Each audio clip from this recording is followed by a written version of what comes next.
Hello Siddhis, welcome back to the second session of the poem A Photograph written by Shirley Towson. In the first session, we have learned two stanzas of the poem. The poem describes three stages of life in the passage of time. So, in the first two stanzas, the poet describes the first stage. Now, we are going to see the second stage. In the second stage, the poet describes her mother as a middle-aged woman. Some 20 or 30 years later, she would laugh at the snapshot. See, Betty and Dolly, she would say, and look how they dressed up for the beach. The sea holiday was her past, mine is her laughter, both dry with the labored ease of loss. So, in the second stage, I told you, the poet presents her mother as a middle-aged woman. On seeing the photograph, that was after 20 or 30 years later, when she sees the photograph, she would laugh on seeing the snapshot and she would say, see, Betty and Dolly. The Betty and Dolly here refers to the two girl cousins who were there along with the poet's mother. And look how they dressed up for the beach. And she would laugh and say how Betty and Dolly would dress up for the sea holiday. And here, the sea holiday was her past. So, for the poet's mother, sea holiday was her past. She lost the beautiful memories, the past days who lost the poet's mother had lost. And mine is her laughter. And for the poet, what happened? She lost the sweet smile of her mother. It means that the poet lost her own mother. Both Rai with the labored ease of loss. Rai here refers to feel disappointed. Both of them felt disappointed with a labored ease of loss. Here labored ease of loss means both of them are disappointed, but they try to reconcile with the losses and also they try to reconcile with the pain associated with the past. Again, after 20 or 30 years later, when the mother used to see the photograph, she would laugh on seeing the photograph and say how Betty and Dolly would dress up for the sea holiday.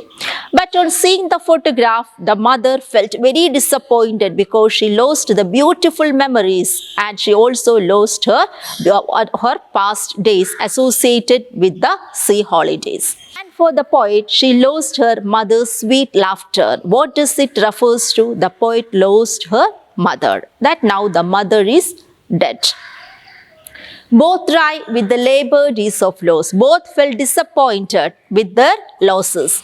Here, both of them tried to reconcile. Even though they felt disappointed, both of them tried to reconcile with the respective losses and also they tried to reconcile with the grief associated with the past. Now she has been dead as many years as that girl lived. And of this circumstance, there is nothing to say at all. It's silences. Now, she has been dead as nearly as many years. Here she refers to the poet's mother. Now, the poet's mother has been dead. She has been dead as many years as she lived. So, she had died long ago. Now she has been dead nearly as many years as that girl lived. Here, she and the girl refers to the poet's mother. And the poet tells that now the girl has been, or the poet's mother has been dead as many years as the girl lived. Now she has died. And of this circumstance here refers to the death of the poet's mother. There is nothing to say at all. It's silences. And at this time, when the poet tells about the death of her mother, what happens to her? Her heart filled with grief. Her heart becomes so heavy that it filled with grief when she thinks about the death of her mother. She does not want to reveal the readers anything regarding the death of her mother. She prefers silence here. And for the silence make things mysterious, that is, it silences. Maybe the poet thinks that she prefers to keep silence when she wants to tell something about her mother's death. So, what is the main idea presented by the poet in this poem, A Photograph? Death is a universal phenomenon. No. What is the main idea presented by the poet through these lines? So, the first two stanzas we learnt the universal, what is the universal truth the poet tries to tell us, that is the what is the momentary existence of the mortals and the temporary existence of nature and its objects. So, here in the last two stanzas also she underpins one another philosophy. What is it? About death.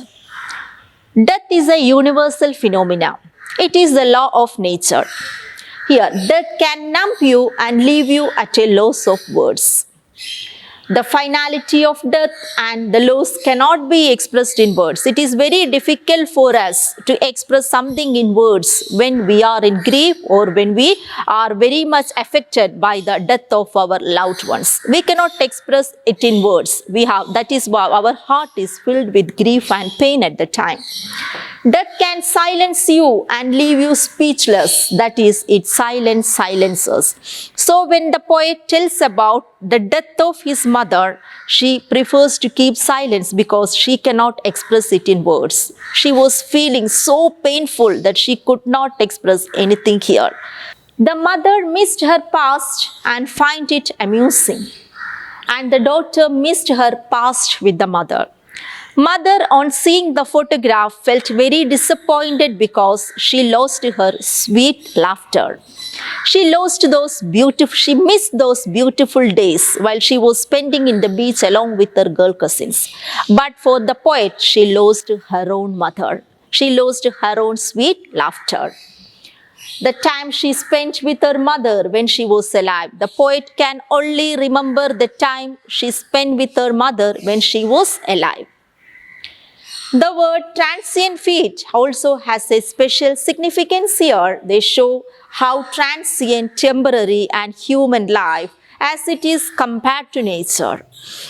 When compared to nature and its objects, the mortals have a very momentary or transient existence or a temporary existence in this world. So these two philosophies the poet tries to reveal through the poem Photograph. So the poet tries to reveal through his poem two philosophies associated with life. That is, the transient nature or the temporary existence of mortals or human beings, and another one, death is a universal phenomenon. We have to reconcile with the losses, and the poem teaches us we have to reconcile with our losses and also the pain associated with our past memories. The poem describes the worth of a picture and how the past memories adds fuel to our future life.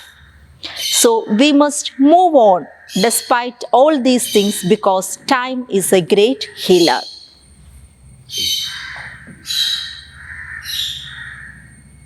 Now, let's see the poetic devices used in the poem.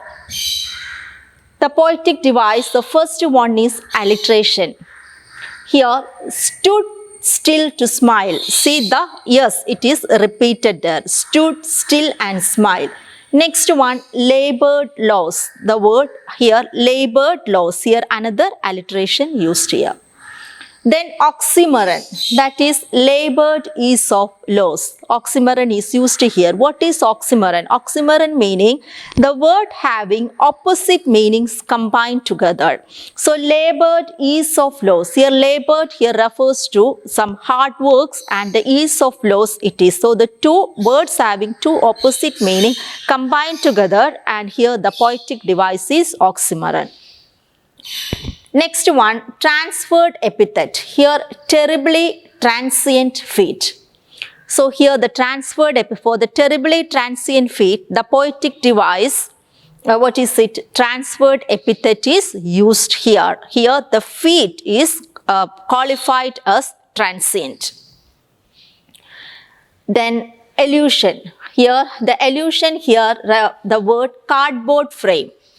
The cardboard frame, that is, instead of photograph, the poet uses the word cardboard. So the poetic device allusion is used here.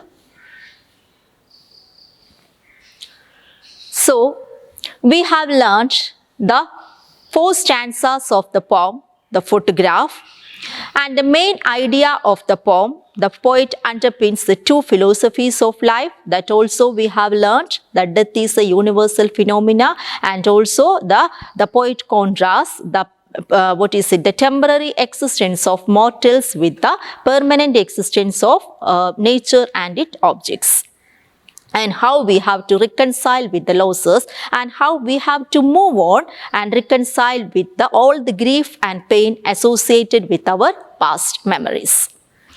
Now, assignment for the day. Justify the title, photograph. What is the central idea of the poem, A Photograph? Now, next one. The poem is a personal note of author's life, but it has a universal appeal. Justify. The poem is an autobiographical account. She has written the poem as an autobiographical note, but here she has given a universal theme also. So justify. So the 3 assignment questions you have to write down in your notebook. So this is all for today's class. So next class we will be learning yet another interesting topic. Till then, bye.